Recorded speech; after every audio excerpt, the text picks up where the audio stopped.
Item 7, public comment. I see 5 cards. And let's see. Okay, they're all on Eagle, so we'll wait until we get the Eagle. Okay, that's it. Yeah, it's Eagle. Okay, so all 5 of the request to speak cards have to do with agenda item 11.1. So when we get there, then we'll let you have your chance to speak. Okay, having said that, then we'll move on to item 8.1, AATA representative. Do you have anything to add, Ms. No, Giselle? I do not have the comments. Okay. All right. Nothing to report. And CSA representative. Anybody here from CSA tonight that would like to speak? Nothing to report at this time. Thank you. Member Bed. Okay. Thank you. Okay, student representative, Mallory. All right, we've had quite a bit going on at Vasquez lately. We just held our prom out the House of Blues in Anaheim. We want to say thank you to our chaperones. Mr. DeVoe and Miss Simonian were among them. Our fellow class officers, the House of Blues staff, and especially Mr. Sparks, we could not have done it without him. He did a lot of coordinating for us, and we really appreciate it. This week we are finishing up AP testing. We have one more week of CASP testing next week for juniors. On May 17th at 11 a.m. we have the Acton Women's Club Scholarship Luncheon, and on the 20th, also at 11 a.m., we have the Dulce Women's Club Scholarship Luncheon. On May 24th at 7, we have the Night of the Stars. We'll be handing out more scholarships, sorry, and cords and other graduating decor for our seniors. Our spring sports are coming to a close. We had individual qualifiers in both swim and track. Our baseball team is heading to playoffs, and I just heard today that our softball team are yet again undefeated league champions. Thank you very much. 8.4 Golden Apple Award, volunteer of the year, Ms. Lytle. Yes, I have the privilege to state that every year in the Antelope Valley, each district is to choose a volunteer to honor with the Golden Apple Award. And our choice is Kim Clemens for the Acton Dulce School District this year, and she's here. I want to tell you a little bit about what we know, that you've served with us as a volunteer for more than a decade, serving our PTSO for all 3 of our school sites. And Ty wrote a wonderful little write-up that I'd like to read to you, and we actually have it in a nice form that you can take.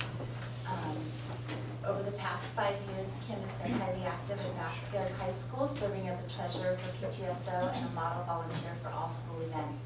Kim has also served as a school site council president for VHS for the past 5 years and has served as a parent representative for the WASP Parent Focus Team, and regularly participates in planning and hosting for a wide variety of ASB activities, including dances and concerts, as well as special programs such as every 15 minutes, and teacher appreciation lunches and fundraisers, such as the dedication breaks. Kim spearheaded the modernization of the Vasquez Library in 2013, raising the funds and assisting with the transformation of our old campus library space to a campus technology lab with 32 workstations and presentation capabilities. She is consistently one of the most dependable anchors for the planning and operation of our district's annual fall fundraiser weekend event.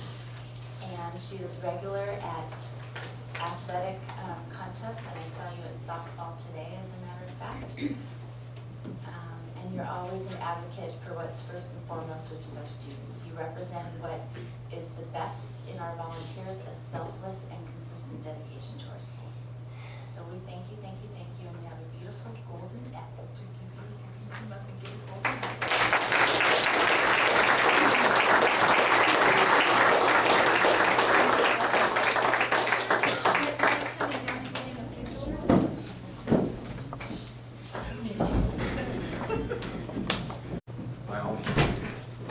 I have known Kim ever since I've been on the board, which is 12 years now.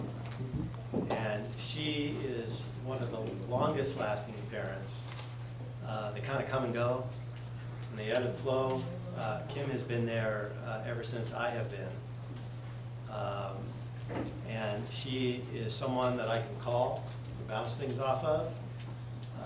She's never afraid to give me an opinion from a parent perspective, and so from a personal perspective, I appreciate that very much. And in terms of your reward, it's more than deserved. Thank you.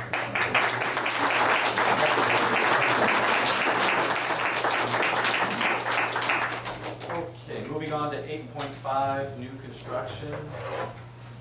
Superintendent? I do have a quick update about the Vasquez Mustang.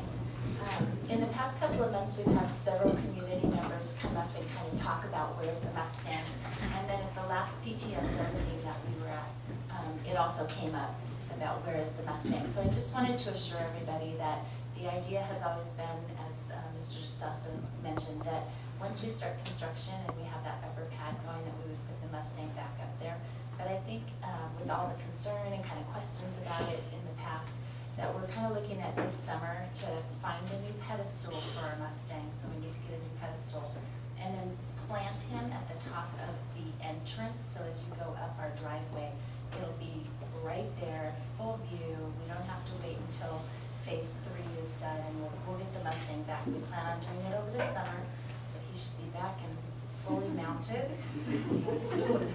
But when he moves to the athletic complex, and that's what it's gonna be up there, people shouldn't feel like he's being slighted at. Well, it sounds like it's going to I go think we're somewhere gonna else. Right? Oh, permanently you think leave him. permanently? Yeah, Okay. yeah, we'll permanently make him a fixture in the parking lot. Watch over the road for us. Okay, and then moving on.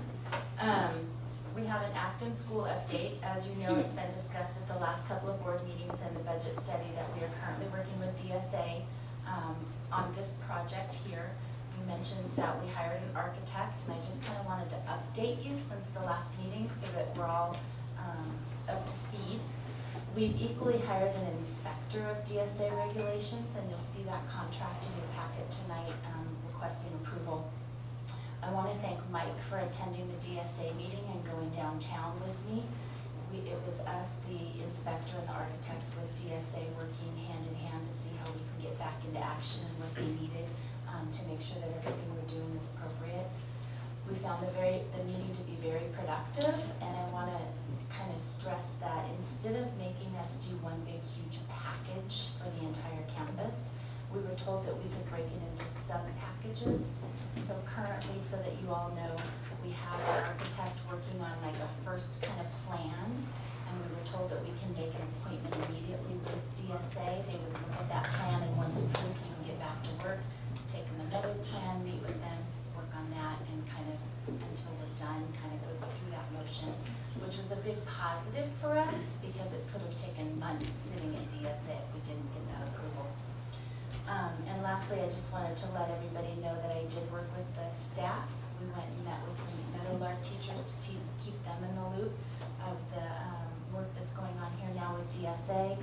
We worked with PTSO, Booster, and PTO from all 3 schools, and we had a district office staff meeting to make sure that everybody kind of knows where we are in this phase. Lastly, Will has tirelessly been sending blueprints, school construction documents, items I don't even know the names of, but I'm learning very quickly, to our architects so that we can get that first plan ready for submission. And according to today, the architect said that they're looking at probably going back to DSA with the first plan early to mid-June. And once we see what they say about that, we'll get back to work. Any questions? More of a comment. Yes, sir. The scope of this project, just so everyone knows, was discussed in open session last summer. It was part of the budget development. It was part of informing the 5-year plan. If you were to look back at that document, you would see that the scope of the project was identified, as well as some cost estimates for each one of those projects. The process itself has not changed. Has not been the idea that we've done this, and we're going to do this. It's been known all the way through. It's got to the point where there is a need for DSA inspectors on some aspects of the job. They're similar to the high school. There were some parts, and there's different specialties the inspectors have. You all know from my past experience as a clerk, I will call to make sure that everything is inspected, and I always report back that it is. But the idea that something is wrong or something, nothing is wrong. There's a list of prioritized projects. They'll be inspected. This person is a DSA inspector. And so it's just a matter of processing paperwork. Now, paperwork could have been filed before. Would it have taken the same amount of time? Yeah, so you're dealing with time, and you're dealing with an organization that we're just not in control of. I think that in the perfect world, this stuff happens fairly regularly, and someone would assign a case manager to come out and say, okay, what do you guys need? Let's blow this out. But you saw the work was progressing, and I'll be the first to say it was progressing to the schedule that had been known for quite some time. So thank you for the report.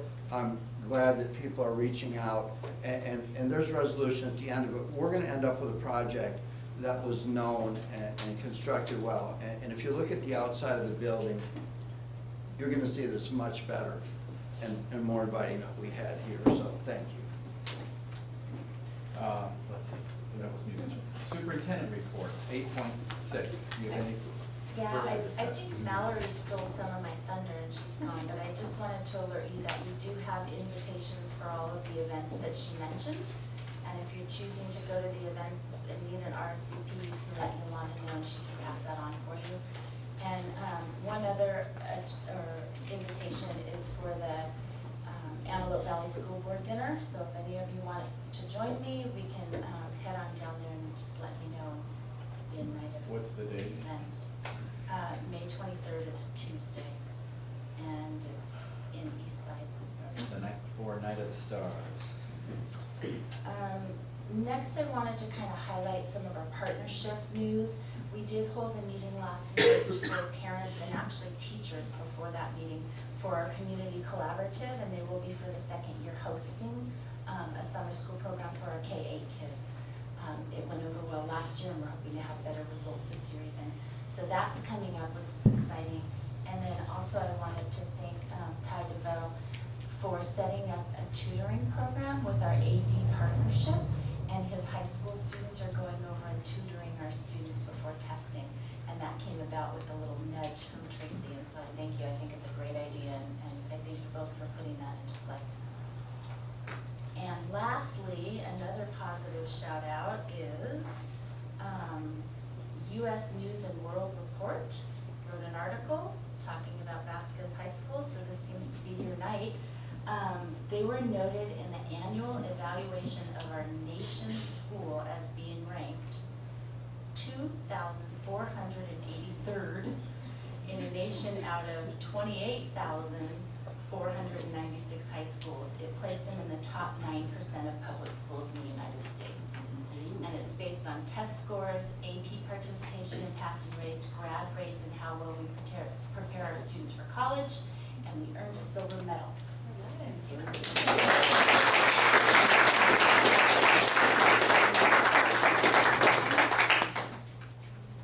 Okay, 8.7 board member comments. Mr. Pfalzgraf, do you have anything to add? Yeah, a few things. I attended the AEA Agua Dulce open house the other night. I had some nice talks with administrative staff and teachers. One of the things I've been looking at that campus is I was talking about how it looks, what the infrastructure is. I found, I was with my wife, the first thing that she noticed is the books in the rooms look new. And so somebody's paying attention to the brand based on the curriculum they're using, obviously. The next thing is, I don't know if you've ever had a rental house, but you don't want a bad renter that's knocking holes in the walls and all that. And so when I was looking around, I saw that things were clean, things were tidy, there was uniformity in how things were hung, and so that made me happy. I think that the things that jump out at me is I think there's some plumbing issues, and I think there's some rooms that could use some air conditioning because it was hot at the end of the day, and some of those that didn't have that. So I'm glad to hear that when we're throwing ideas around in the budget study that that has definitely come up on the radar. I went to a conference this week at the LACO building about after Shasta rulings and what that means in charter sponsorship. It was very informative. They had an attorney there. At the end of, in the afternoon, they had the LACO people, and it's amazing how much their charter school division is like ours. They only have 2 more schools that they sponsor than we do, but their staff is a floor of people, 30-some employees, a financial person, everything embedded in there. So a little bit different than our sole Amanda with some support from the rest of our staff. So I learned a lot about organizational capacities and what you could expect along those lines when it comes to processing charters and all that type of thing. So I also attended the contracted summer program, and I think the business is in order for that.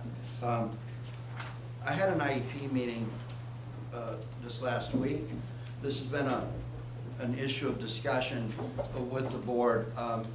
We can't talk about what happens in closed session, but we're always looking to make sure that we've got services in order and that we're not exposing the district in a way that doesn't need to be exposed. So my experience with IEPs in this district, I've got about 8 years of it, and there's a new model in place in which you're basically tracking the flow of the meeting based on strengths and concerns with the student. And then what happens is the input that's coming from each of the team members is tracked in terms of where the student has strengths and where they have challenges. And by the end of the meeting, following this methodology, you're able to check off things and come to agreement, and it basically maps out and justifies service levels for you. So even at the end of the meeting, if somebody doesn't agree with what's going on, it takes it from this big blob we're throwing at the wall called an IDEA lawsuit and says, here's where we're not in agreement, and here's really what we need to focus on, and here's the points should it need to go to the next level. So I can't speak for the other board members, but I see this as a definite improvement in taking some of the mystery and contention out of a program, because it makes it very understandable. The last thing I have is, I don't know if we know this, but John Elford, who has served as our librarian at the local library, has moved on to join the Housewives of Stevenson Ranch over in that area. And so he's done great things for the community. I see him dressed up in Dr. Seuss outfits and all kinds. So I mean, he takes it to the next level when it comes to being, you'll see him at the library all times of day and night. And he's actually been a fixture of the community. I'm sorry to see him go, and I wish him the best as he moves on, and hope that they would replace him with his clone. So that's all I have. Thank you. Mr. Pfalzgraf? So I did this on my own. I didn't go through the district. I do intend, I accepted the invitation from the Aqua Dulce Women's Club luncheon, so I will be attending that on Saturday the 20th. And then I did ask Yolanda to reserve a spot for my wife and I for the Women's Club on this coming Wednesday on the 17th. And I want to make one comment about U.S. News and World Report that ranked our high school.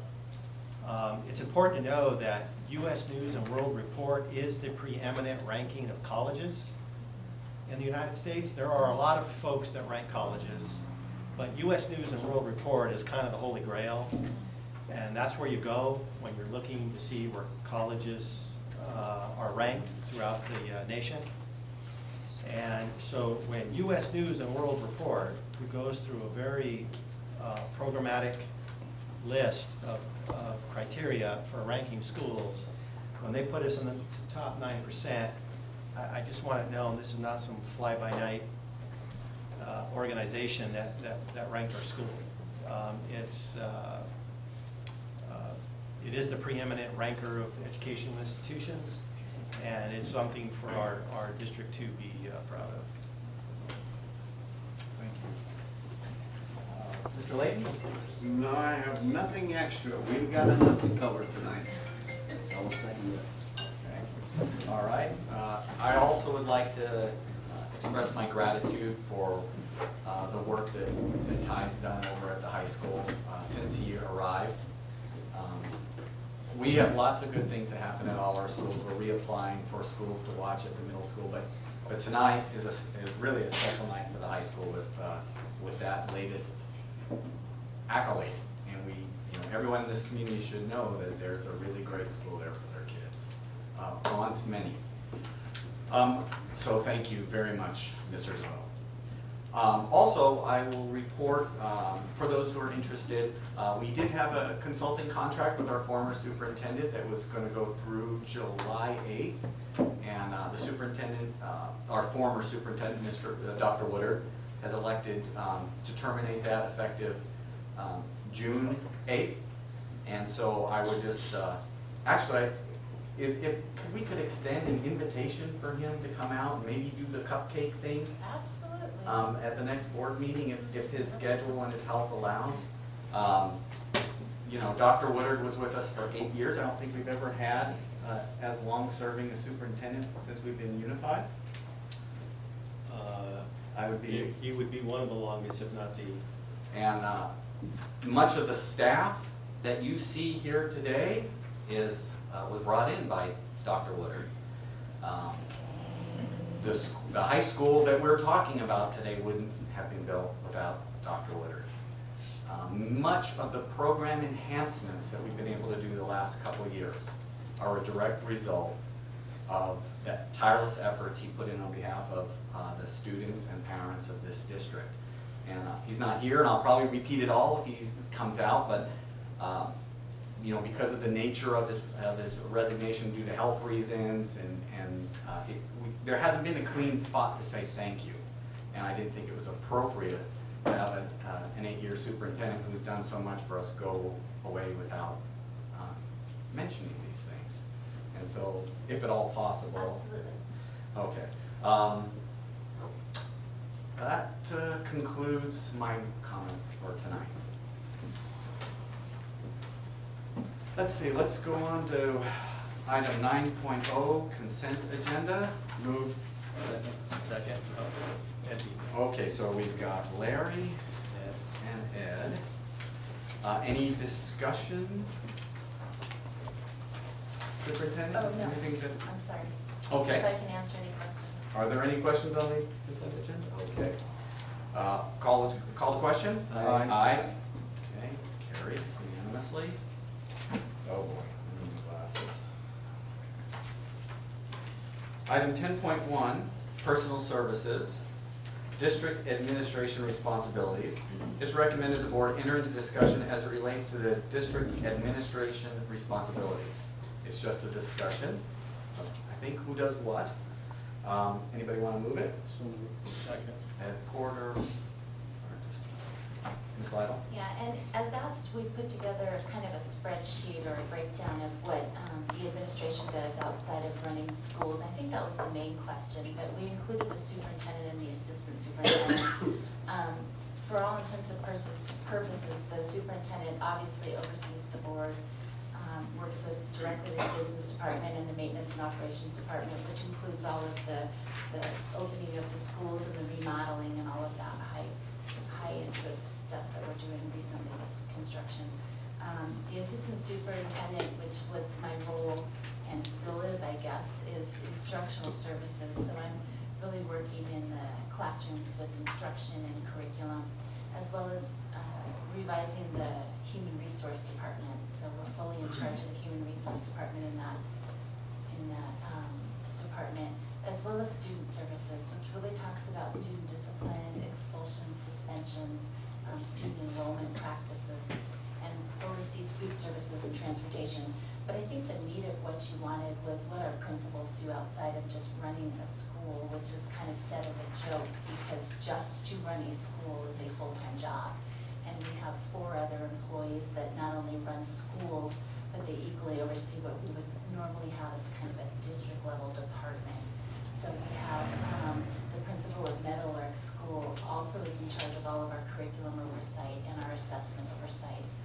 We have the other principal that's an elementary, or director that's an elementary principal, who not only oversees the transitional kinder and the SDC preschool that we have here, but she oversees all of the charters, as well as all of our state testing, which runs throughout the year, and is a huge crunch right now. She organizes it with the state and oversees the special education department. We have the middle school principal who's in the middle of writing an LCAP right now. She does all the LCAP oversight. She She oversees the student attendance as well as all of our data, and that's important, and I want to kind of share with you that we have a system where we keep all the student data. That system automatically uploads to the state. So if our system's not accurate on our student learning and our student populations, what's generated publicly to the state is inaccurate. So when we got here about a couple of years ago, we noticed that when we went on the CDE website, it didn't have accurate information for our students, and for all intents and purposes, it was because our data wasn't clean. So she's done a great job at making sure that our data is clean before we send it and keeping it in order. And lastly, our high school principal is not just running Vasquez and getting accolades. He oversees all of our technology, and that goes from the connectivity, as well as the equipment, the training, and just recently, even the, like, keeping track of the new equipment that we brought in. We brought in so much technology, but making sure that it's in working order and where it's located. So that's kind of what we do outside of running schools. Are there any questions? I'll just make a comment. Thank you to our principals who also wear the other hats. It's a small district, and your guys' willingness to take on roles outside your school is critical. Thank you. To build on that, there's always talk about high-end administration. We're top-heavy, we're this or this. So in your larger school districts, you may have assistant superintendents that have specific business lines, HR, construction, maintenance, operations, finance, all those types of things. We're not going to have that here, and so our organizational capacity requires that instead of having just principals, I think part of the look at the principals is, do you have auxiliary skills that lend to the betterment of the organization? And so the principals having these roles and these defined roles are good, and they create for a team that informs the superintendent and the public, so thank you. Mr. President, having been here again for 12 years, the professionalism and the effectiveness of the staff that we have from the district office down to the site level is as good as I've been able to see it and experience it, both in terms of the quality of the people that are in the positions, but also the fact that I used to call it rather than a unified school district, I call it a confederation of schools. Every school seemed to operate on its own, did its own thing, and yet our students articulate from one school to the next, and you would never know that through the curriculum and what have you. And today, not only do the principals work with each other on that articulation piece, but they also work to align the actual curriculum itself so that students are moving seamlessly from grade to grade regardless of the school that they're in. And so on balance, I couldn't be more pleased with the staff or how they operate. And in a small school district, it works for us. All right. Thank you. Okay, moving on to 11.1. Resolution 16-17.13, Eagle Collegiate Charter Academy. It is recommended that the board approve the resolution 16-17.13, Eagle Collegiate Charter Academy. Anybody want to move it in? Okay, Mr. DeStasso, I'll second it. President, if I may, before I enter into any discussion on this, I have a comment. What I want to say here is, I received some emails from individuals who are supporting this organization, and I thank you for those emails, but given what I'm about to say, I could not respond to them. Now, I want to start this by saying, I know what it's like to be emotional about a charter school. My daughter, right now, is attending a school that has been, its renewal has been rejected by its sponsor, and that school district, or that charter school, has appealed to LACO, and that is the remedy for this type of situation. Now, everyone is in turmoil, they're upset. My daughter is in her 4th year there, And so we find out tomorrow afternoon, more than 72 hours before the meeting, as to what the staff recommendation is. So, along those lines, I fully understand it, but it's not an emotional issue to me. Some people in that organization are choosing to send kids to the meeting and sit up front and all that type of thing. The charter petitioning process has remedies along the way.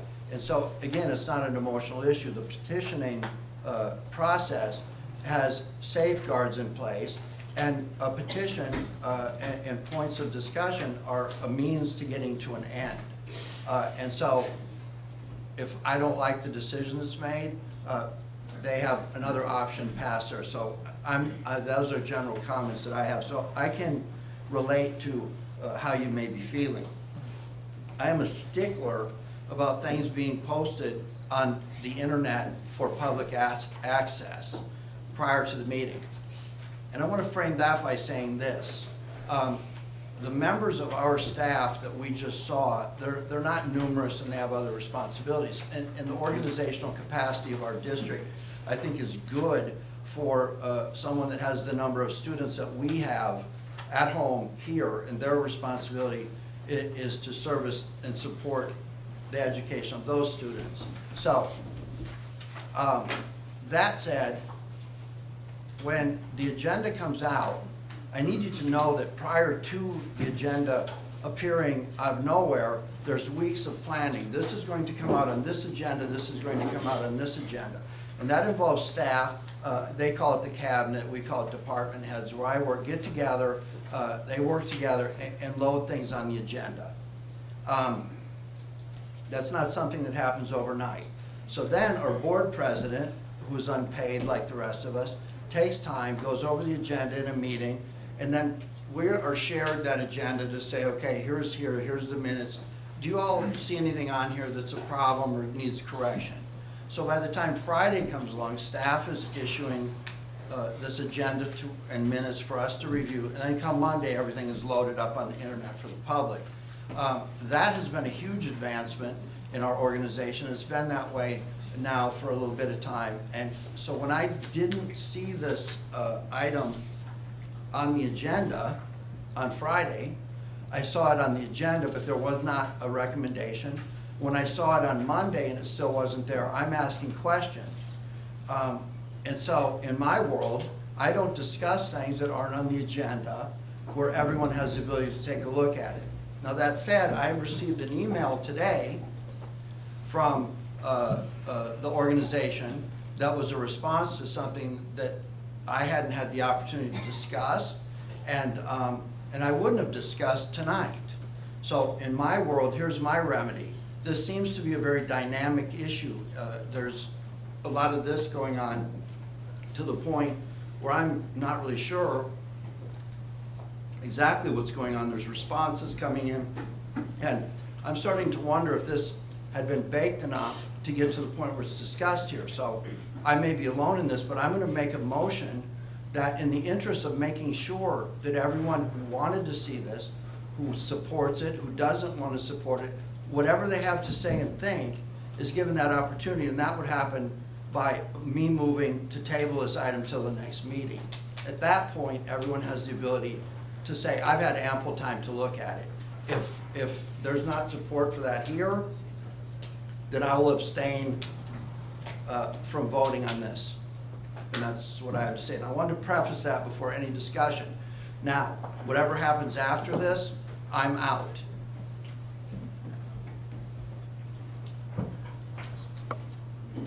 I don't hear a second. Well, Mr. President, I'll just speak for myself. I have read the responses from Eagle Collegiate, and I have read the district's responsive and replies.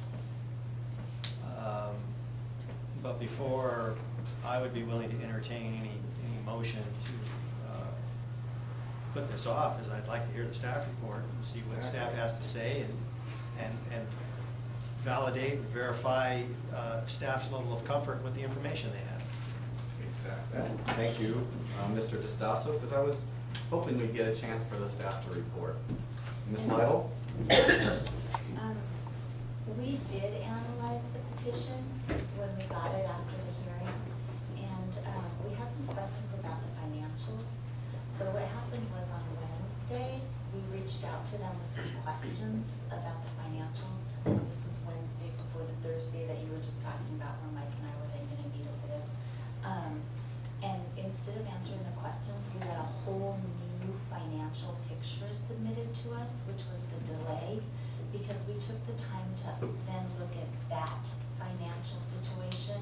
And I just wanna kind of point out that we really don't have to do this in our authorization, but in transparency, if we have questions about what you're gonna do with your finances, we feel it best to reach out, and if you could answer those questions and put our mind at ease, we can move forward.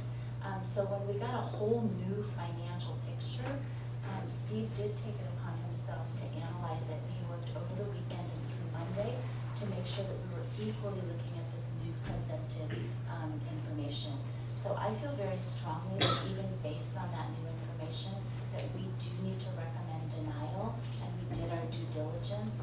I'm sorry about the timeline not being able to show it to you on the Friday. I'm still working on it on Monday, and by Tuesday afternoon, we had our written recommendation for the And new so the data. resolution that you're asking us to approve, and we will do comments, public comments, but the resolution is a resolution, because the way it reads was we're affirming the resolution, but the resolution is to deny Correct. findings of inadequate Yes. financial performance, okay. All right, having said that, I think it's appropriate now to have the customer comments.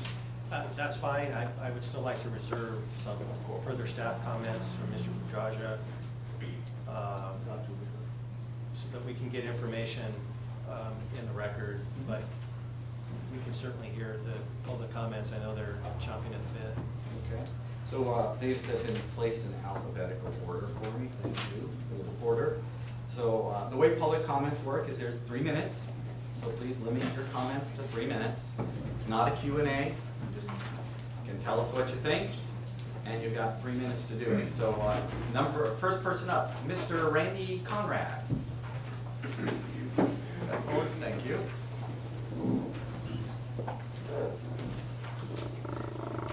Hi, my name's Randy Conrad. I'm with the Patron Realty Group.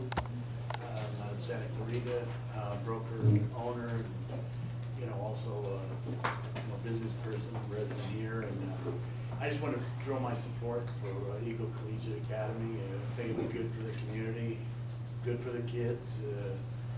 I've got a chance this last year or so to talk with them and everything else, and I was here, last time too, and I wanted to just say that I support them. And I also did talk to Juan Alonso, owner of the Shin, who would be the closest neighbor to what they're looking at, and he was in support, and he gave me permission to state that here, and said that, which is the closest business, closest neighbor there, and he's a resident here as well, that he was in full support of it too. So I just think it would be a good thing, and more choice for the kids to support. Do you have any? Hello there. Questions for me? What about the financial aspect that the That I parents don't who come know, on the yeah. board are worried about? Yeah, I or can't speak to administration? that. You'd have to, yeah. that- Because that's the whole crux of the determination of the denial, Right. is the financial, Larry. is my understanding. Comments? There's a New rule to formal- me, but go ahead. Yeah, I can't speak to Okay, it. All right. thank you. Thank you. Thank you, Mr. Conrad. Mr. David Guerrero.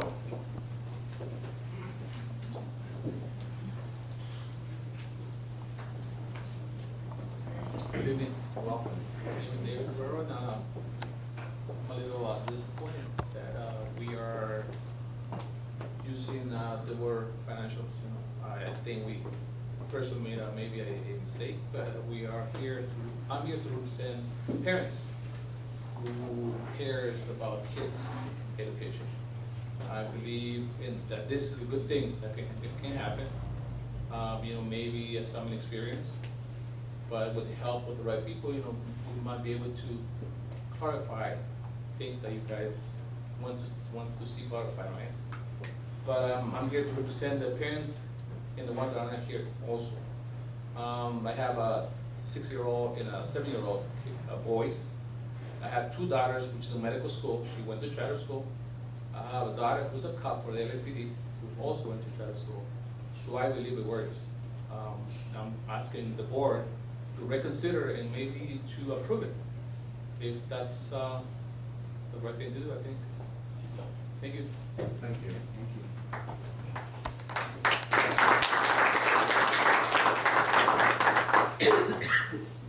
Mr. Michael Carrillo, I hope I'm saying that right?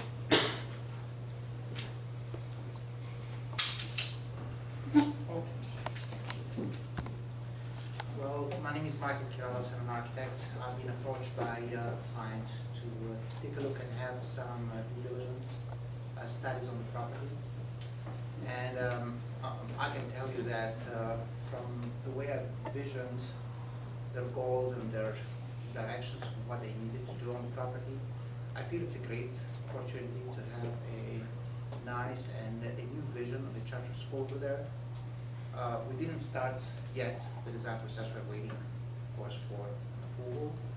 But sounds like this is going to be a different style of a charter school, depending on the location, the size of the property. Has a lot of potential from a educational facility design standpoint. So I'm here just to address this point. Thank you.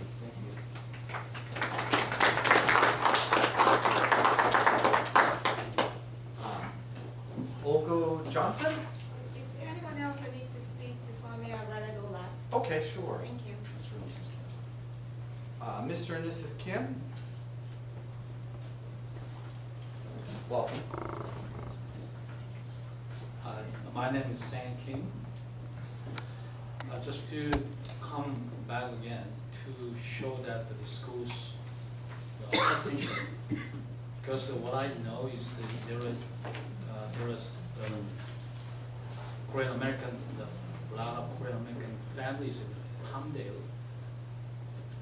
I'm not saying that the Palmdale district is bad, but the many Korean American parents, they're looking for the better chance, better educational system, which is like this academy. So fortunately, this is not really far away from the Palmdale. Maybe you know that at the Palmdale, there's the big Korean community. So I think that if this school is so operating here, I believe a lot of the Korean come to this school. So I said that there's a really big potential in this school. That's what I'm going to say. Thank you. Thank you very much. Ms. Johnson?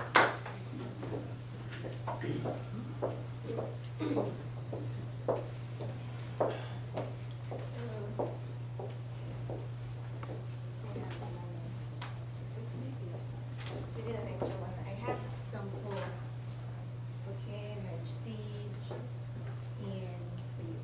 So there should be enough. Good evening, honorable board members. And Madam Superintendent, I get it right this time.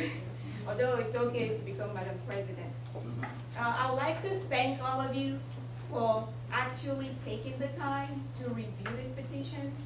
I remember when I was talking to Amanda and she said the binder, and we put that binder together, and I'm like, the board members, they're gonna have time, let's get this together for them so that they'll be able to look at it. So I know and I understand that it's a tremendous job that you're doing, because you're taking your own personal time to do this on behalf of us and of course the district. So for that, we are thankful. And we appreciate the district staff. I know countless times that I had to call out Mandarin, what are we doing? And we do appreciate that. So having said that, we are coming from a place where we are showing gratitude for the work you've done. But we have tonight, in this room, just a speckle of the number of parents who want this school. And I would like all of you to please stand up, who are here. Okay, and there are a whole other parents who couldn't make it tonight.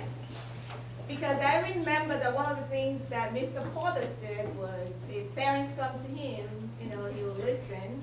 Well, these are parents that are asking you to approve the school. And I know without a shadow of doubt that this is a sound school that would do well for these hardworking parents. And so we came here because we believe in your policy.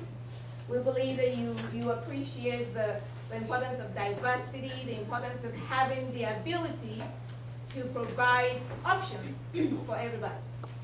And so we can. Thank you, parents. So I'm going to take a little time to just read a little bit of what I wrote. And I appreciate your comments, Mr. Pfalzgraf. I hope I'm saying your name correctly. Better than most. Okay. So, because, yes, I do completely understand the Brown Act and the responsibilities of posting agenda and when it should be posted. I do completely understand the constraints of a small district or a small school, having been an administrator, a principal of 3 small schools at one time, and I had 3 secretaries that I have to coordinate. And everybody, what I used to tell my staff is everybody needs to do everything because I cannot have the school shut down because one person is out. So I understand that, and I know the tremendous work that you do, Steve does, and of course all of the other staff, and we appreciate that. So, Ms. Johnson, there's only like 10 seconds left. I'll let you go a little bit longer, maybe another minute or two. well, thank you, I appreciate Okay. that, but Okay, we're already over. I would like to be given the opportunity to speak. And you And are I in the public appreciate comment that. period like everyone else. Thank you. And so what we wanted to note is that it is incredibly difficult to provide a document like this in response within 1 business day. Because we felt that it's important for you to be able to know what you're going to vote for and on. So we would like to state that this recommendation for denial based on financials is not something that we agree with. Because it is very contradictory, very contradictory to the statements and findings in the review of the charter school that we received. We appreciate that you did it in Senate because it shows that you're willing to collaborate, which is what we talked about here during the public hearing. And we were told to respond within 1 business day, less than. And that's what we did. So we were entirely, completely shocked to find that the same things are being repeated as part of the findings, when we have already done due diligence in responding to that. We were also completely shocked that we were being told that because we responded within the time frame that we were asked to respond, that we couldn't have done due diligence with that. And I think that Spencer Stiles, who has been a CPA for a very long time, VP of Financials for a charter school, who has written budgets for very outstanding charter schools that are doing very well, will be offended because he took the time to review the comments that we received and additionally said that he would be willing to see, because this is not it's not an indictment on the district that we don't believe and agree with the results of the financials. It really isn't saying that you don't know what you're doing. One more minute. It You're is saying, at though, 5 now. that it's possible that there are some confusion that may be around that we need to clarify. And we would like to have an opportunity to do that, because there are other schools and districts that have what is called capacity hearing, and I requested that. When we sit at the table, it doesn't stop you from voting what you want to do, and make sure that everybody is on the same page. When, of course, we know you're not technically required to do so. So we appreciate that. So we are categorically saying that this recommendation for denial is something that we completely do not agree with. That because we feel that that information is contradictory, and because we feel that had there been an opportunity to have a conversation with Dr. Woodroger, Steve, he told me to call him Steve, maybe we would have seen some of the confusions that is going on. Thank you very much. Okay, thank you very much. Okay. now, actually, staff hasn't actually discussed really their findings yet, so let's enter into some staff discussion. If I may kind of comment on some of the points that were just brought up as well first. We do have an obligation to post the agenda 72 hours before, and we did so, and we agendized this item. So we are within our legal rights to put it all online. When the actual resolution was done, we immediately put it on. And I want to go back to Wednesday, when we were first talking about this and had more questions about financials. We did reach out to the petitioner and say, you know, we'd kind of like to postpone this and not hold give a recommendation now and see if we could do it on the 25th. And we were adamantly told no. And that was for a good reason. I was told that you had a grant opportunity for a startup, and that if we didn't get it done by the 11th, that wouldn't work for them. So we did reach out to kind of make sure that we did what we needed.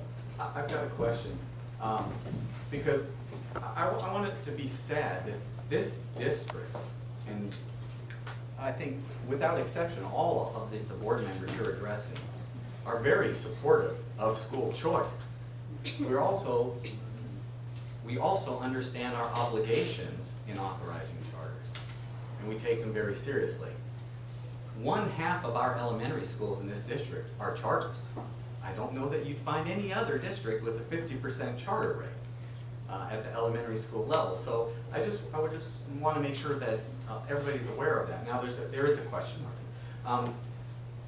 When we get a charter petition, are we required to go and ask questions and ask for amplifying information, or do we do that as a courtesy? We do it as a courtesy. We are not required. So Okay.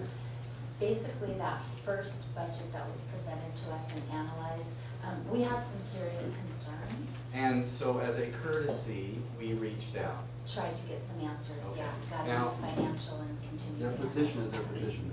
Correct. Now, it's my understanding that a whole new set of Correct. financials were submitted, not necessarily clarifications Correct. to the old set that we'd asked Correct. about. Okay.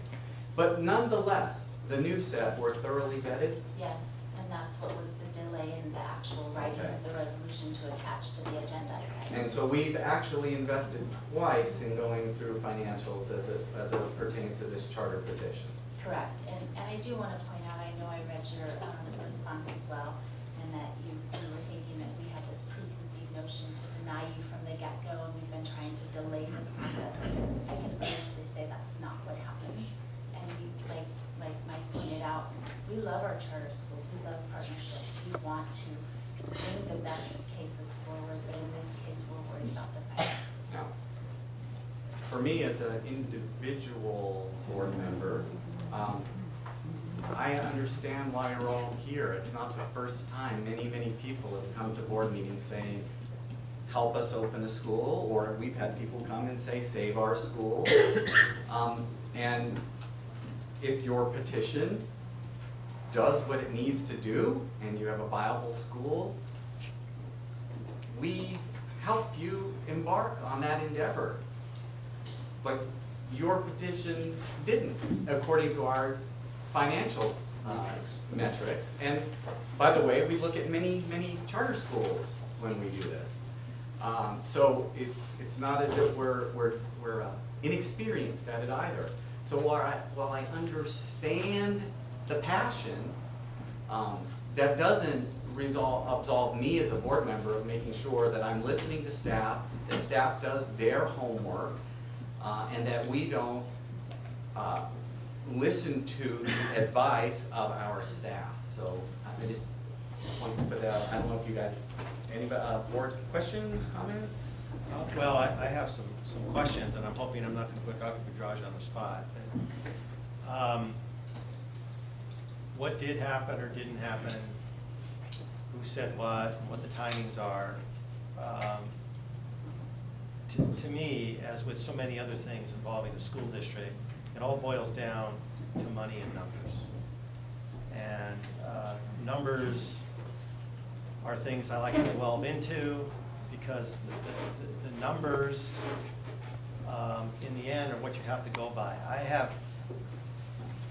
I actually had a lot of questions during the petition hearing about the viability of the school and the ed program, especially as it related to the high school. Frankly, I still have trouble formulating in my mind how the college preparatory school would this size would be able to meet that mandate. However, according to staff, it does.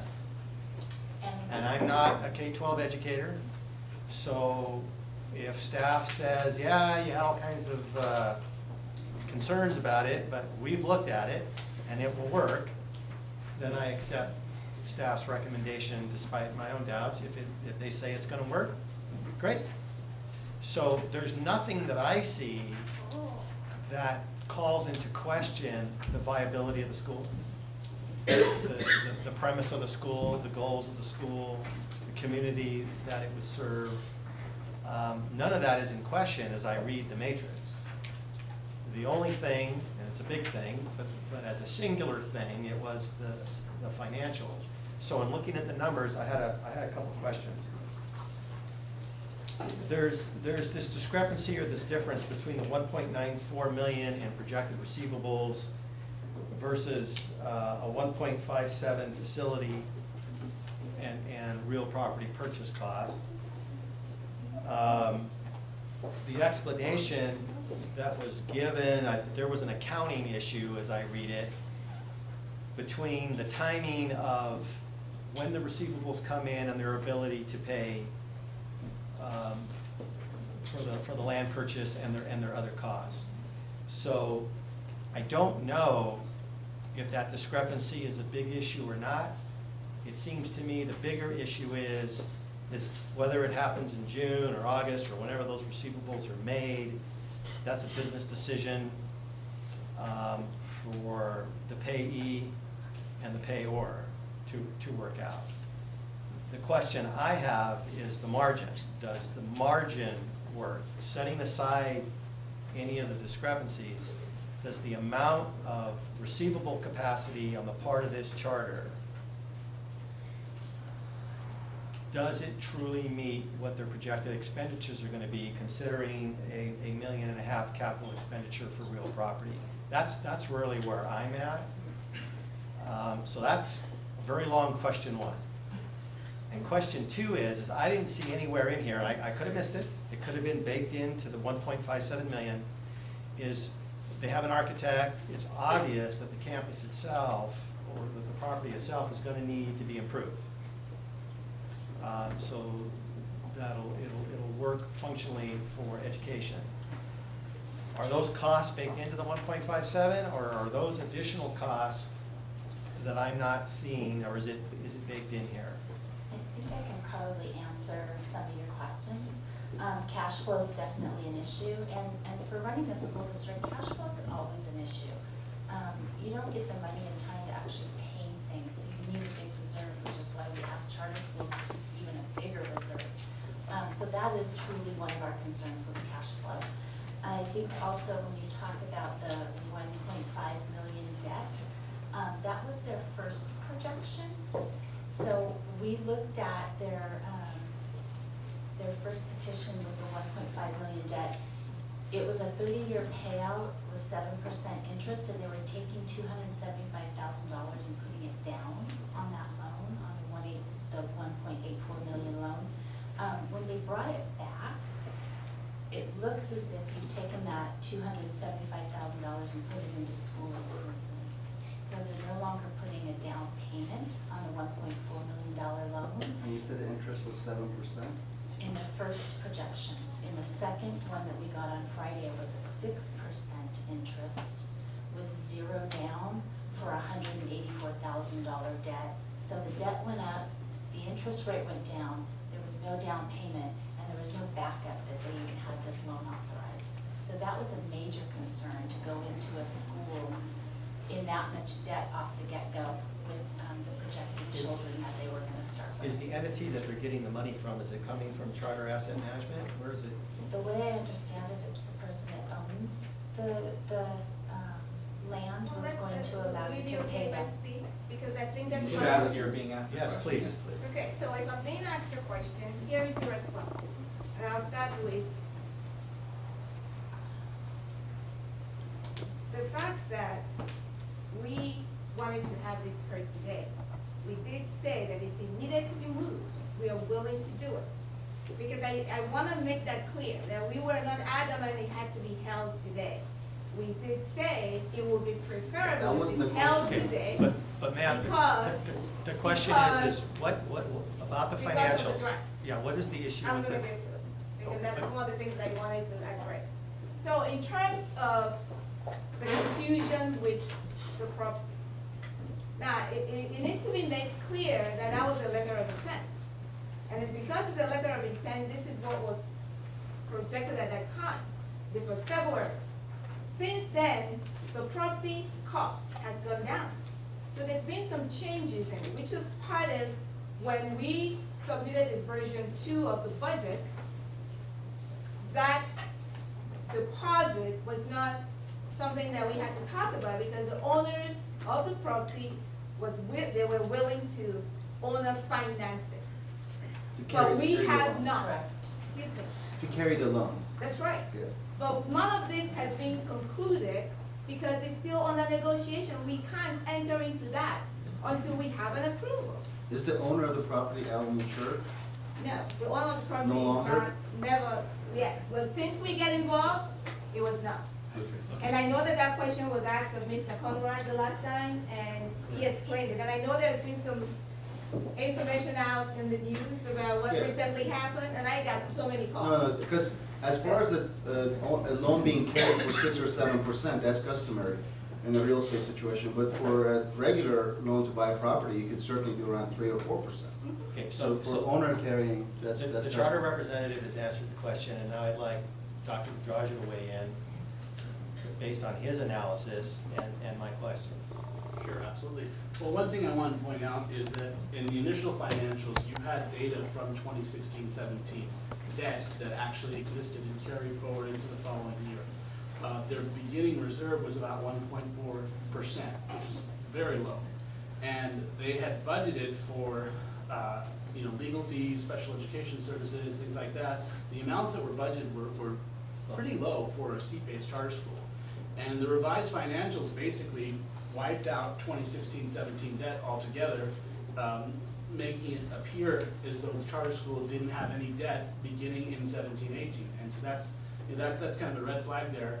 And it looks as though some of the numbers were kind of reworked and made to look pretty in order to be able to satisfy our requirements. And these numbers were vetted for many, many hours, and we still came back and felt that they would have difficulty in meeting their financial obligations based on the information that we were presented with. Now, your professional determination as a CFO, did you account for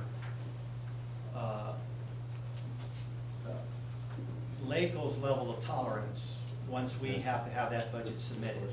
In your opinion, because in the end, us as the charter authorizer and them as the charter, while it certainly is an important matter when it comes to entering into a charter agreement, the real king here is what LACO Right, says. absolutely. And so did you consider LACO's level of tolerance based on these numbers and anticipate what LACO may say?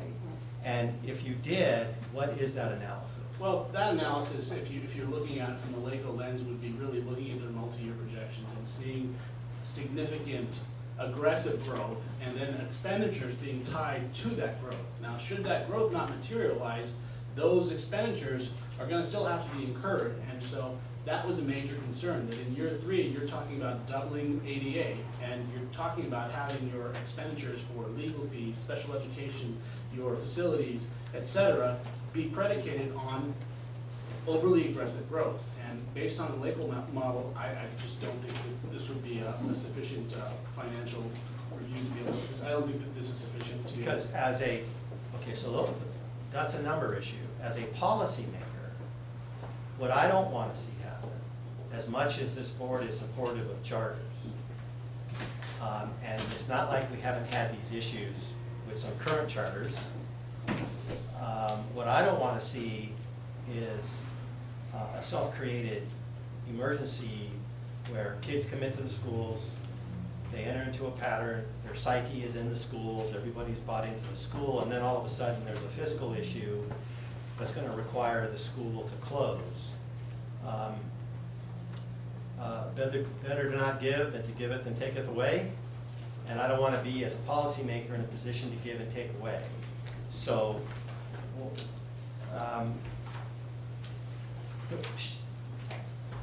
with the down payment, I'm going to presume that the $230+ thousand that was going to be issued under the 16-17, under the first budget iteration, was going to lead to a payment of $125,000 and change. Is that on a monthly basis? What is that? That would probably be paid on a regular basis, yeah. Yeah, but what would be the frequency of the basis? Do we know? It would be monthly, Monthly? yeah. Okay. Without, despite the drop of 6% from 7 to 6, which would obviously drop the rate, without the $230,000 as a down payment, and I don't know if I saw this number or not. If I missed it, I apologize. What would that monthly rate, if you know, what would that go to without the benefit of the 230 down? It also became a 35-year loan in that second rate. Yeah, so I'm they're not taking it off so much concerned about the length of the loan as I am The monthly payment. the cash flow issue. Right, the biggest concern really has to do with the fact that generally speaking, you would want to start in a smaller facility, develop, program, improve ADA, and then grow out. And this appears to be sort of the opposite, in which you're already planning to grow out, but we don't necessarily know that that ADA of potentially 500 kids is going to materialize. We don't know that. And the expenditures that were budgeted in the first year were really low for a school. When you're talking about spending only $25,000 on special education services, and you have over 200 kids, well, just one kid alone could potentially cost, $50,000, $60,000. We've seen that here at the district. So that is a serious concern. Legal fees of $10,000 budgeted for the entire year. That's about $800 a month, a little over $800 a month. That's a very low amount considering it's a new school. You've got various other concerns. I felt that there were areas where they budgeted very low and some of the numbers were sort of turned around in order to present a rosier outlook. Okay, so in your opinion, having looked at this, based on their initial enrollment and anticipated ADA, which is obviously just slightly lower than the enrollment, I think they were calculated at 95%, which is fine. I don't have an issue with that at all. If that ADA were to either stay steady or grow at a most modest pace, a more moderate pace than what they're projecting, are you saying that they don't have the budget capacity to sustain the annualized cost year in and year out based on their starting fund? Is that the bottom line that you're? That is the bottom line, Yes. absolutely. I don't know if you want to recognize her or not, but thank you. I'd like to hear her answer, addressing that. I What- appreciate that. Thank you, Mr. Layton. Because when, at this point in time, being able to speak to what is. No, So this please is our address his answer. question I will about how can you address pay it. your bills, basically. So the projection that he's looking at is inaccurate. That's what we're saying. How? Because it is inaccurate because usually when a school starts, you make projections. And to say that we're making aggressive growth, I'll explain to you. The second year, we're only adding like 60 students. So it's not aggressive. The third year, we add more because we are going to have a very robust enrollment and attendance campaign where we have parents who have young children who we already know. We have done a survey that when they fill out their intent to attend, we ask them if they have siblings who are not currently there. So we can project to see who will be coming to the school. Now, do we know that for a fact? No, everything is about projections. So that's how we projected what we had. And then this whole idea about that last year was wiped out, that's incorrect as well. What has happened is that When we received that, and I do know about LACO, I called LACO to confirm what is their threshold for reserves. And we know that it's a recommendation, it's not a requirement. However, we decided that since this was moved all the way over to May, that it's best to remove 16-17, because the only thing that was budgeted for 16 and 17 was payroll. Payroll for the administrator, payroll for the office manager. It's in the budget. And so what we did was we have an office manager who's already working somewhere, who's willing to take on as an office manager. There's no need to move them. There's an administrator that doesn't need to start until July 1. Why should we budget that? That's a projection. So the whole idea that it was just wiped out as if we're trying to hide something, it's inaccurate and is improper. What we did was remove that from that funding. Mr. President? And then remove the benefits and everything that go along with it. Thank you. Mr. President, I don't know whether I share the same concern about the elimination of the 16-17 money. What she is saying makes decent sense, and I can buy that. So that part of staff's evaluation doesn't impact me as much as some of the other things. The biggest thing for me is, and her estimated projections and going out, I don't see anything dastardly about those either. You know, they probably very well could pick up 50 students next year. I don't know, but it doesn't sound outlandish to me. My concern is that even if it's a reasonable assessment, my biggest concern is their operating reserves at the end of the year, that their expenditure and income margin is so narrow that if they had a better reserve level and their 50+ students didn't materialize, it could be absorbed. But my concern is that the operating, at least based on the numbers I'm looking at, are so marginal that I don't know if they can sustain it. That's why I'm asking Dr. Pedraja what he is looking at their annualized expenditures are. Because that margin is so low that if their 88 doesn't increase, they could be in potential trouble. And to me, reserves are not a recommendation, at least not in this school district. If we operate below 3%, all of a sudden our status changes and we have to the tune of $95,000 a year, somebody who doesn't know what they're doing assigned to us to watch over us, and then we have to deal with them. So I don't accept that it's just a recommendation. It's all but statutory. It's required, it's there. But even if it wasn't, just looking at the numbers, and that's what I'm grappling with right now, is their margin appears to be so slim. That's what's bothering me. Not the delay in the money or when the receivables come or go, or none of that is an issue to me. Everything in school budgeting is paid in arrears, and it's done very weird. Only in school districts does nonsensical budgeting occur like this. In the real world, everybody pays up front for their stuff. This is weird. So, but having said that, that margin is still the margin. And if we're comfortable that that margin is that narrow, that's the concern that I'm facing. So all of the issues just boil down to that issue for me. If the expenses come in higher than projected, or if a few of the students don't show up that are projected, Their margin is gone. yeah, and they're gonna have a lot of debt incurred the first year out.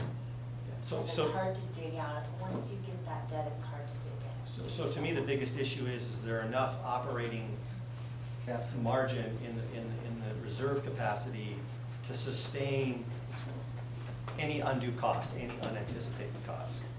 If staff is saying no, and I'm looking at the numbers that show a slim margin, it puts me into a predicament as to who I'm supposed to believe. And So in the end, I have to go with my own intuition, looking at my own numbers, and I'm seeing that margin is in a very scary way too low. What budget are you looking at, sir? Because we need correct. I'm looking at what you submitted. Both of them. I mean, ma'am, both of them have tiny margins. Wait, the second one went to 5%, so there's no tiny margin there. Once the 16-17 budget was removed, we also changed the one-to-one computer because we wanted to have one-to-one technology, and now it's 2-to-1. As a result of that, we went to 5.8%, which is what Dr. Budroger was saying, that now it went right up. That's what it is. So it's the percentage of the reserve is now at 5%. Not for a single. Well, With more debt. the 5%. With less debt, actually, because with Ma'am? the receivables. Okay, we Rather gotta than get control here. 1.5. Ma'am, even at 5%, Because you don't want to listen. it's a first year startup, and there's gonna be an unanticipated cost. So whether it's the 3 or the 5, either one, it's an extremely low margin. I would hope that they would be coming in with more capital. I wouldn't expect that they maintain their startup reserve year in and year out. I would fold that back into the school operation once a history of annualized expenses, occur under their belt for a couple of years. So it's, even the 5% is a concern to me, because if there is any unanticipated cost, considering that they have such a small budget, 5% is nothing. It'll be eaten up in a heartbeat. Our 3% budget is nothing. It's funny money. It achieves virtually nothing. We last about a week and a half, and we're done. So it's the fact that we're not starting higher is the concern that I have. Are there any other board member questions? If there are no questions, I'm ready to make comments whenever everybody else is. I yield. I'm done. Why don't you do it? You want to go ahead? Go ahead, then I'll bless it. Somebody else. We have approved a number of charter schools. And I don't recall any of them coming in, owning property, having the substantial asset. And that building, it doesn't matter that it was ran or owned by Tony Alamo, who died in prison, that he had a church. He's not connected. Right. It's a nice building, they're getting it at a cheap price. You can't expect every charter school to come in, maybe with all the backing, like the ones that we've had, and even the ones that came in heavily backed. They were having major problems. We had to pay for their school busing sometimes. Here we have a lot of people with a lot of parents that want to have the option to have a charter school, which they're entitled to, which the state of California says you should get to, and now all over the United States, the substitute for the voucher system, which was in the headlines of the Daily News just as recently as where's the date? May 2nd. Vouchers have public but not political support. Well, we're the political people that are deciding whether these kids get to be part of a charter school or not based on the figures. Now, true, a lot of this maybe is philosophy in that, and we have to go by the numbers, but I don't think the numbers are that far off. Also, they have a big pool of people to come from Palmdale that have to have the type of school that they're offering, and they should have that choice. And that's why I may be the only one, I don't know, but I'm gonna be voting to try to give the people the right of choice and to have this charter school and give them a chance. Doesn't mean we have to have them forever. If they can't swim, they're gonna sink, but they should have the chance. Larry, you made a very good point. Sometimes schools that are even come in with even better financial backing don't make it. That's how hard it is to do it. And expressly because of that point, we're not applying any different rules here. It is our job to make sure that the finances work. Well, I'm not satisfied with everything that we've and heard we have- from our we have administration. Let me applied- finish, please. I'm not satisfied that what we have heard in all the papers, and I got a call to come pick up the great big thick memorandum that came out today with today's date, and I've reviewed it. I don't pretend to be an accountant, but I've been able to figure out a cash flow. I've seen Mark say it's the cash flow that counts, not the reserve, not the balance. It's can we keep above with what we've got. I can figure out, without being an accountant, whether I can pay the bills or not, and I'm not satisfied that everything that we have done in deciding this, and I think this, correct me if I'm wrong, this might be the first or one of the first that we're denying, that it's proper, that they can't make it. And I am fully confident that if we don't approve this charter school, with the way charter schools are going in, people that said we were crazy years ago, now we're trying to get on a bandwagon, even LAUSD. I have really very little doubt that they will appeal to LACO, and it won't surprise me a bit if LACO overrules it, because it's only right that they get this charter school. Okay, but Larry, hold on. Yes. Go ahead. I'll yield. So Larry, Yes. first point is you said we haven't denied that many charters. That's true, because generally, when we tell the charters what our findings are, they realize and they pull their applications. And so to say that somehow we are behaving differently tonight, whether it's Dr. Burdott, help me with your name. Thank you. I want to emphasize the doctor. This is what he does, and he's doing it the same as he's always done it. I understand the passion, but we have a responsibility to make sure that they are viable, and we're applying the same rules we always have. In other cases, when we say, for whatever reason, the program's not right, or the finance is not right, or this is not right, or that's not right, the reason you don't have to vote no is because those petitioners say, I see the writing on the wall, I understand what the staff is saying. Here, and it's your right. The petitioners are saying, I disagree. And it's their right to disagree. That doesn't mean that I'm going to start applying, or I am suggesting that Steve should start applying different accounting principles to this particular school. I mean, that's for me. So, I mean, this is, the charter, we evaluated it. It's strong in many places. It's weak on finance. It's been weak on finance with 2 submissions, effectively. May I, Mr. President? Yes, Mr. Porter. First of all, I want to point out that there's been no charters that we have denied that the staff recommended, or vice versa.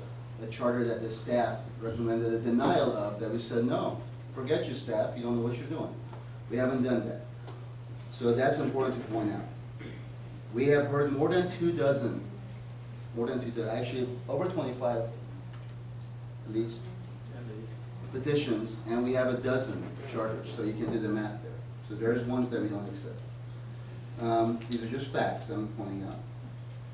So we have 12 charters, right? We have a dozen right now. 15? So, Dr. Budraja is as good as it comes at what he does. He came to us from LACO. He's one of the members of the staff that I hold in the highest esteem, and I feel that we're very fortunate to have him. So as long as Dr. Budraja has been here, I don't feel that he's ever led us astray. He's very level-headed about such things. And one of the things that we tasked him with a few years back when we embarked upon this journey was to develop a matrix that can produce recommendations to us on the charters that bring petitions to us. And that matrix that he developed for us, along with Dr. Woodard, that used to be here, is what we have mainly relied upon to approve charters, and I think it's one of our strengths on being able to pick the right charters. What I wanted to clarify to Dr. Johnson is that when I said I would listen to the parents, here's what I meant, and I want to clarify that so I'm not misunderstood. I said when you made your petition that I would support the staff's recommendation unless we had our own district parents that came to us, that is the only time that I would consider going against the staff's recommendation and saying that, no, you know, you guys don't know what you're talking about. We have several people on staff just for this purpose. We have one person on staff solely for this purpose. We're not gonna listen to you. I would do that if a bunch of our Acton, Aadusd Unified School District parents came to us, and I would consider it. I wouldn't necessarily do it. So I just wanna make that clarification. And in this case, if the staff was recommending that we pass this, I would have a couple of issues with the property, wanting to know how you plan to develop it and what possible things were, you know, in front of that. I wanted to find out about that because I've experienced developing locally. Things having to do with the health department, building and safety, those such things. However, I'm not even getting to that point. At this point, unfortunately, I see no reason to go against the recommendation of the staff. And I'm just speaking for myself. Thank you, Mr. President. Okay, I got a question. As a parent, so he's the expert, the money expert, right? We are the parents. So what are his recommendations as an expert? A smaller place, a bigger budget, or more kids? Exactly how do we meet those recommendations as parents? Meaning, you know, let's say I go back, I live in Valencia. So how do we do that as parents? I'm not going, if I were to answer that question for you, sir, you write that down and you come back and address that very, very specifically. Our findings with regard to your school, potential schools, budget submission have been documented twice. Okay? All right. It's like if you go up to your pool and you put the test kit in, and the water is not what you want it to be. We have a matrix system. We have a process that we submit to. We have experts to do that. And there has to be evidence of negligence, there has to be gross misconduct before I would go over the staff's recommendation. I hope that makes sense. I see. No, it makes no. Thank you very much. So, call the question. Okay, can we clarify, Mr. President, that a vote for yes is a vote for no or something? to Hey, that vote? effect? Okay, yes. I did that in the beginning, but let's. I do know it you again. did. We're gonna do it again. The staff because is recommending. We don't want people to erupt into either happiness or unhappiness. We're voting to accept the resolution. The resolution is written for a denial. So if we vote as a majority yes, that means the petition is denied. And If does we it- vote no, then We go back. that means it's not necessarily approved either. That means we'd have to come back with an affirmative if you wanted to. So let's see where this resolution goes. I think Mr. Layton had a. Yeah, just one question. Do we have to read the resolution into the record or not? I'm welcome to do so. Well, is that what you're wanting to do, Mr. Layton? It's It's an printed. attached document, as an enclosure, so I don't think you have to read the Normally whole we resolution. don't, but It becomes a matter of public record. Yeah. it is attached. Larry, is that I'm happy. I'm leaving it up to the Okay. president.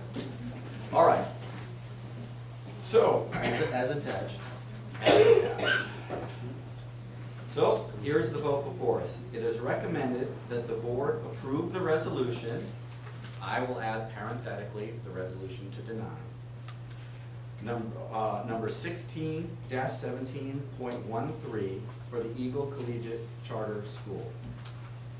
Okay, call the question. Aye. Aye. Nay.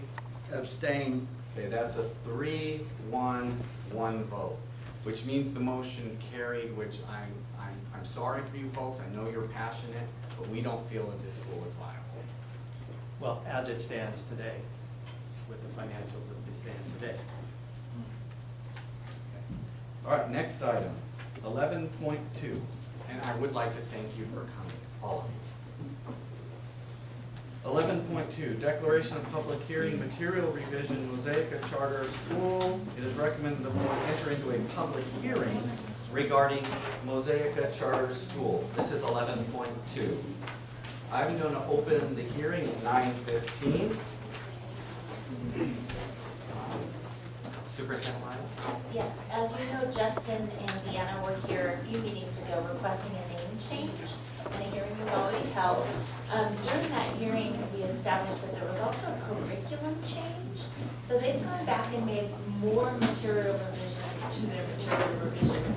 A curriculum change or a curriculum provider change? Because that specifically, I zoomed in on that last time. I want to make sure it. Want me to answer that? Yeah, So and this is before it a was hearing, so Paragon, we now can it's ask him to come up. somebody other than Paragon. Right, it was specifically the removal of the Paragon curriculum, which were a part of, which came with the provider Mosaic.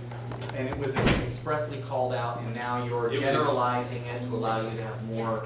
It did mention in the original petition that we would use additional curriculum pieces, but we removed the specific call out To Paragon. I mean, I read through the whole thing and I noticed that we just, the word Paragon and that brand, if you will, Right. showed up many places. And so that's what the material revision. Yes, sir. Any other As questions or comments?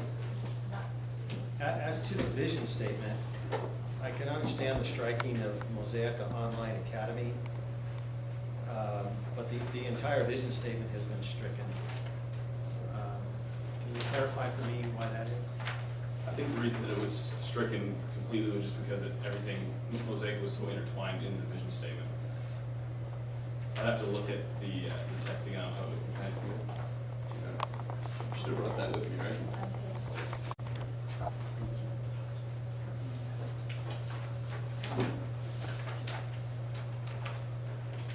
Is the paragraph on page 12, following all the strikeouts, is that the new vision statement?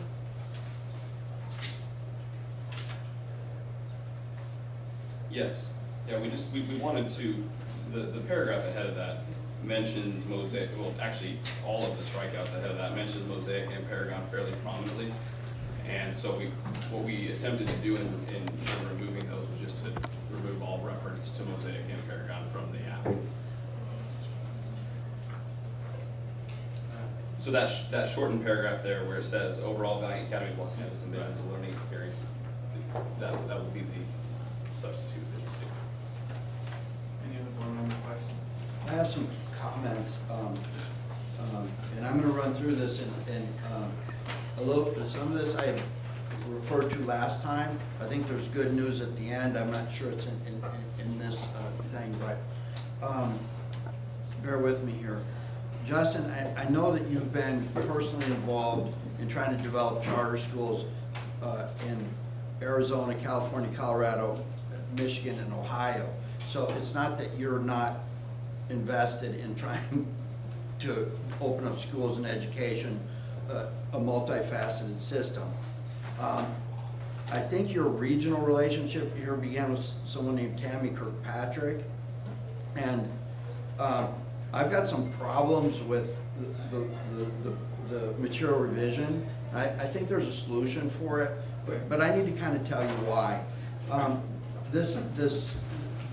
This charter school actually started off as Mercury Online of Southern California, sponsored by the New View District. Things were not going well there, so it was shopped to the Lake Elsinore School District by some of the parents who really wanted it to continue, and there's nothing wrong with that, but that petition was rejected in May 2013, and it was not appealed to the County Office of Education.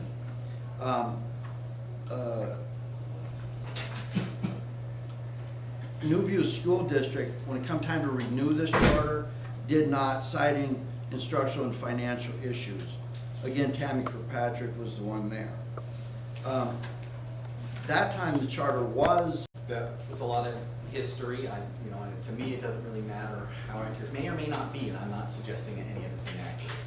But the reality is currently you charter a school with us, and staff would not be here recommending that we approve this change had we not had some track record with you wherein there may be areas of improvement, I don't know, but where you weren't doing what you needed to do. And so this is very simple. Like, these folks have a history with us, and we're doing a material revision to change one provider to another, and this is very straightforward for me. So when we have a vote, I probably will be voting this way. Any other comments before we close the hearing? I just want to say that we put a considerable amount of time into considering this name change. Right. He's flown And, out twice. Twice, and then, you know, I appreciate your patience with the process, and thank you for being a partner. And as before, I'm going to go with the staff's recommendation, because I see no reason to detect that they didn't do their job or anything like that. And you know, it's been an intimate process, and you know, behind the scenes, I've asked a lot of questions about this. So, thank you for being here. I'm going to close the hearing at 9:29. Yes, I got that right. Okay, item 11.3, resolution 16-17.14, material revision, Mosaic Charter School. It's staff recommendation that the board approve that revision. I'll move. I'll second. Mark DeStasso, Ed Porter, call the question. Nay. Aye. Four Larry, zero. I'm He said sorry. aye. Okay, so that's a 4-0. 1-0. And we have one nay vote. Okay. Congratulations. Fly home. Thank you. I do have to stay in Orange County tonight, so I'm going to hit the road, but thank you guys very much. From this point forward, you'll be known as Mosaic. If it makes you feel any better, I'm driving to Flagstaff, Arizona when we're done here. Are you serious? That does make me feel better. Here, this is for you. I have a kid to pick up. He gets thrown out of his dorm at That's what this is for. 9 a.m. tomorrow. That's what this is for. Okay, moving on. There's free room at board, it's called jail.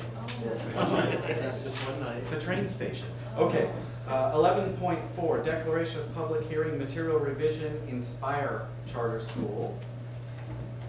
Anybody want to open the hearing? All of these. Second. Second, KP. And again, this is a hearing, so they can present the changes that they want to the petition. I'd like to introduce Nick and Kimmy, and they have brought us wonderful gifts, knowing that I'm a coffee addict, so it was a perfect choice. And they can kind of explain their governance structure change.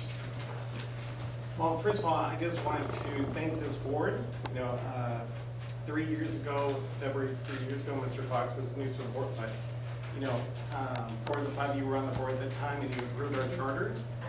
And that was the first of, as it turned out, 6 charters, you know, as we spread after here. And there's now 750 employees who I think, you know, in small part, owe their positions to the generosity and the support of this board for being the paths to learning. So that's what I want to do, first of all, was thank you. But actually that growth problem of growing is actually the reason why we need a material revision. Because as you grow, I mean, you don't expect to add all these charters and add all these students and cover 26 counties in the state. Good job. So when we find ourselves in the situation now is if one charter, let's say the San Diego one, also authorized by DHESA, which we just heard of, let's say they had a negative finding. Now Steve's doing a great job working with us, Amanda and Kim, they're watching us closely, but let's say DHESA's not watching and there's a mistake. Well, that mistake in San Diego, that negative finding of whatever, could produce a liability that affects the LA charter because they're one corporation, one nonprofit. So that is the reason why we want to do the material revision, is to break each charter into its own little nonprofit with its own separate board. And still operate as one system. Effectively, we've been operating as a CMO, but as one nonprofit with one board. Now you'd have the small little boards and a nonprofit board as well. I don't have any questions at this time. None. That makes it easy, thank you. Okay, we're gonna close the public hearing at 9:33. It was opened, by the way, at 9:31, and nobody needed to move it or second it, so, because it's a public hearing, so we scratched that. But we do need to move and second. We'll bring back a recommendation Your to the next recommendation will be meeting. brought Yeah. back, yes, okay. We're moving on to the next thing, it has nothing to do with these folks. Thank you so much. Thank you for taking the time to come Thanks out for and the explain cuts. that for us. Oh, enjoy. All right, you guys have a good evening. I hope it wasn't anticlimactic for you. Hey, put this on our Form 700, please. You just took away my function. Okay, 11.5, we're moving on. This is an action enclosure.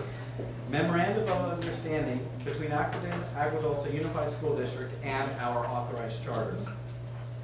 It's recommended the board approve the memorandum of understanding between the Acton Aqua Dulce Unified School District and the authorized charters. So moved. Okay. Second. All right.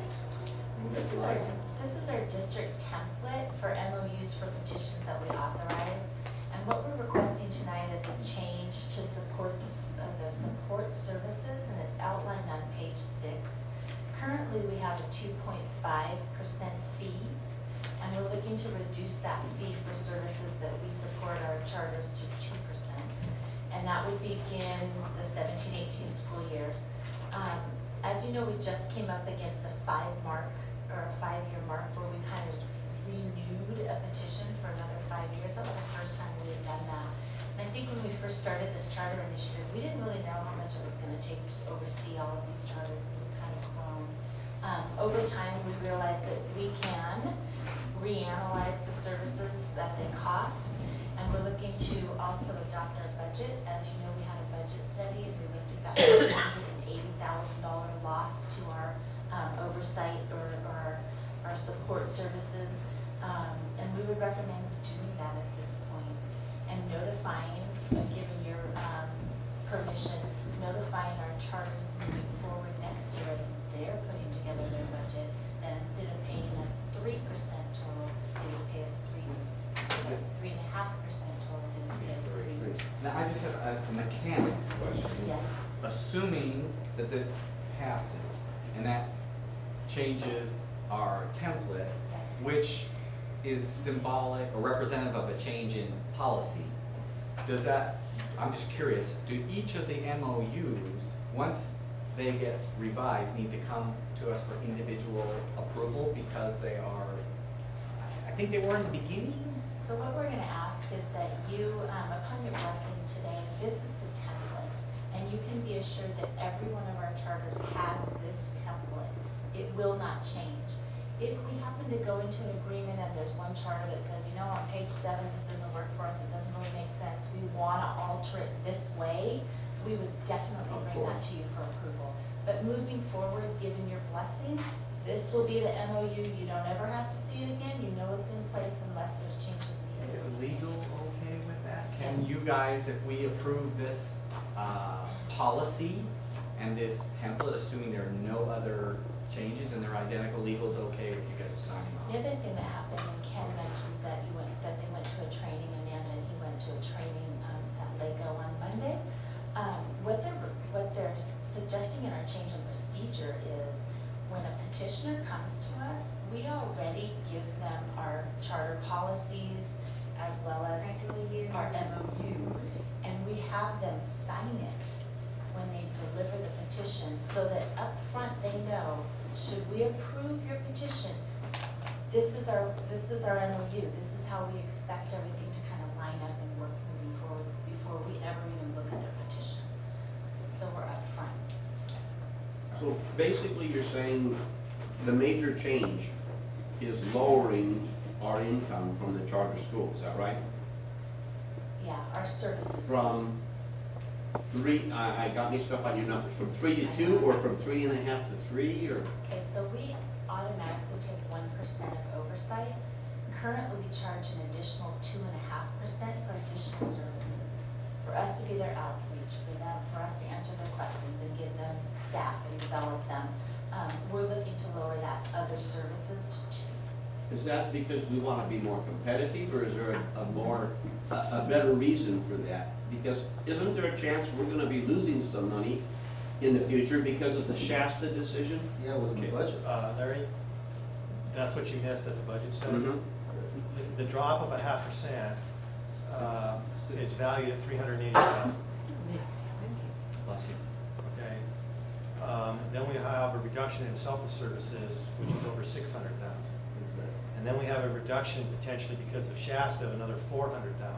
So we're well around 1.3 million in loss of revenue. And so that's in a nutshell what budget study was all about. So yes, that money is all coming at one time. So we're gonna be actually making money by lowering the percentage. Well, no, we'll be losing money. We'll be losing money, but what we will be doing is ensuring that we're competitive in the marketplace. Like you were saying in your comments earlier, we may have been the pioneers, but we're on a crowded freeway now. Right. Everybody's woken up, and within 5 years, we went from being a lone pioneer in a wagon to a Yugo in the middle of the 405. I mean, it's very competitive.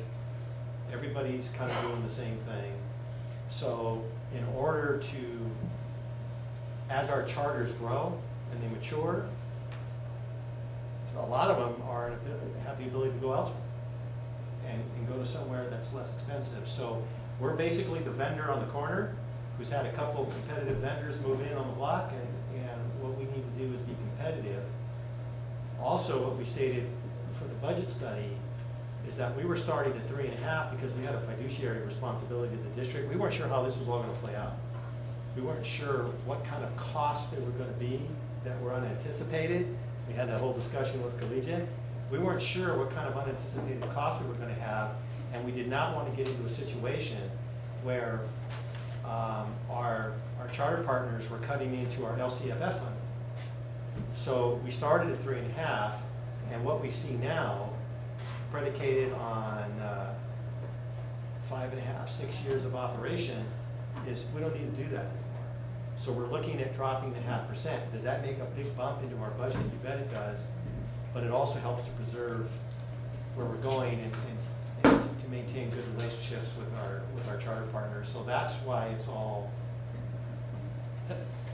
that's why this is here. This is a genesis of that budget strategy and I reviewed it, even though I was ill and couldn't make the board meeting. I reviewed all the papers that were given. So that's why we're doing it. There is a consequence.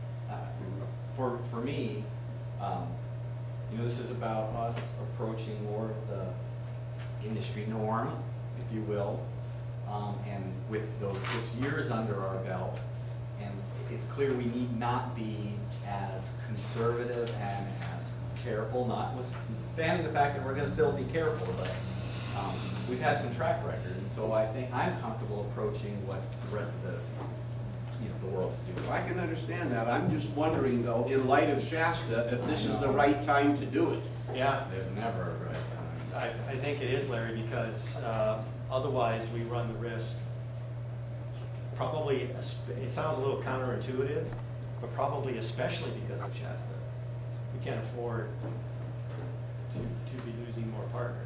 We can't afford to be seen as being charging above industry standard. That'd be like a realtor charging 6.5%. That'd make a big difference. I did have a question in terms of the language. We discussed the 1%, which is the statutory collection, and then we discussed the 2% for extra services.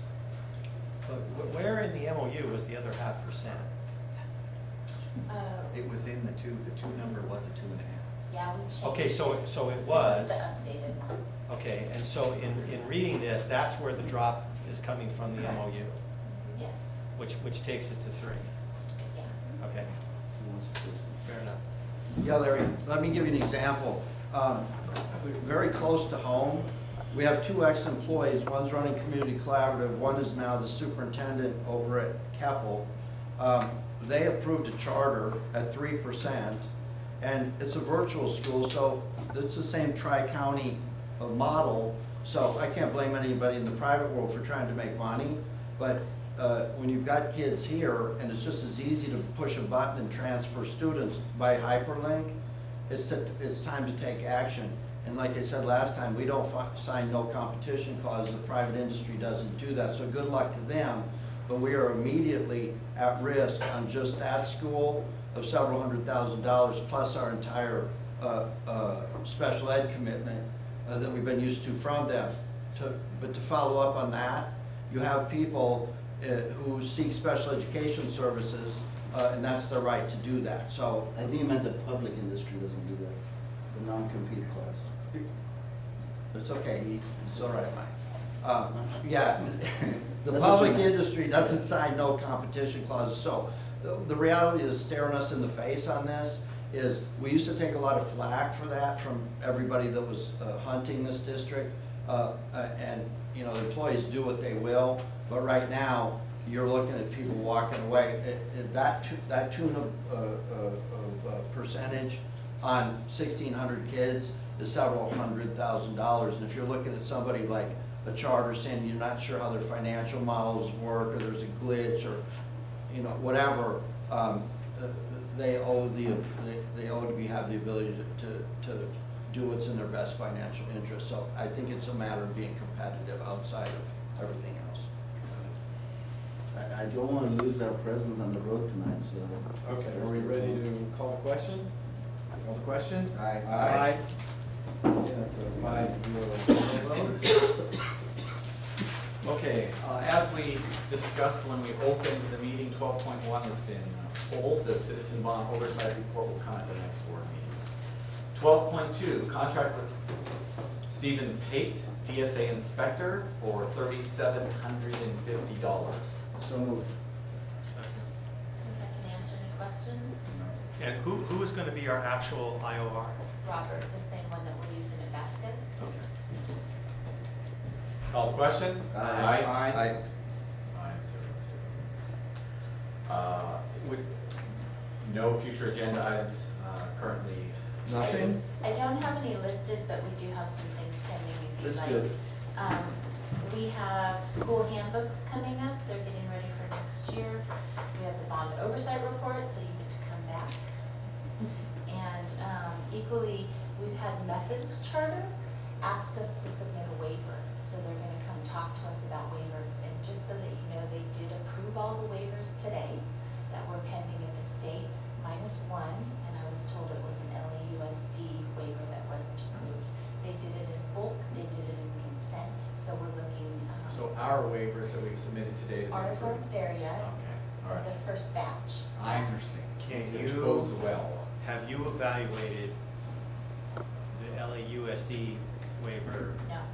Could you please do that? Yeah. So that, I shouldn't have brought it up. no, it's because if, I don't want to be a wildebeest and go over the cliff with the lead wildebeest. If there's something, and just, hey, we're in that same boat, see ya. I'll get more details. If- Like lemmings. If we're in the middle of something and we go, oh, shoot, ours looked much like that one, I would want to have a chance to address it. So if you could look at it as an insurance and make sure. Yeah, I equally said, who's the one? I don't wanna be that one, I hope we're not that one. I'm not sure that everybody took the steps that we took to reach out to everybody and try to make it work, so Okay. I think we're in a good position. That's the key. That's the I key. just want to All make right. sure that we haven't. I'm following you, Marlon. We're not missing 14.0 calendar, there's a May 25th meeting here at 7:30 and a June 8th meeting here at 7:30. 15, no? And I lost the thread. When will we next be speaking of budget? Was it the June or the May May? revise. After May revised, yeah. Which would indicate probably June 8th? Yes, that's right. Okay, thank you. Thank you. Thank you. I'm gonna make that note so I don't ask you again on the 25th. It would appear on that note that the budget, that the governor is, through the grace of his kingship, is going to bring us to 97% LCFF instead of 96? That's the news, it's, the gap funding closed by a single percentage point, so. Okay, so that'll help us. Okay. That'll help with LCFF. All right, when you go back. Item 15, so we're going to re-adjourn to close. So moved. Okay, Porter. Second by Mike Fox. At 9:47. No, that's the reconvene time. Okay. This is just the convene time. I guess we call the question and move into close, or did that at the beginning? Before you do, Mr. President, do you want to give any little Yes, hints I am or going clues to. to the? Yes, I am. Why we're Yes, doing I am. it? Okay, I'll do that. I will call the question? Aye. Aye. Okay, we have a fairly busy closed session docket. And so we didn't want to keep you all waiting. As you know, we had you waiting until 7:45 anyway. So we're just gonna go finish our business. If there's something to report out at the end, we will report out at the end.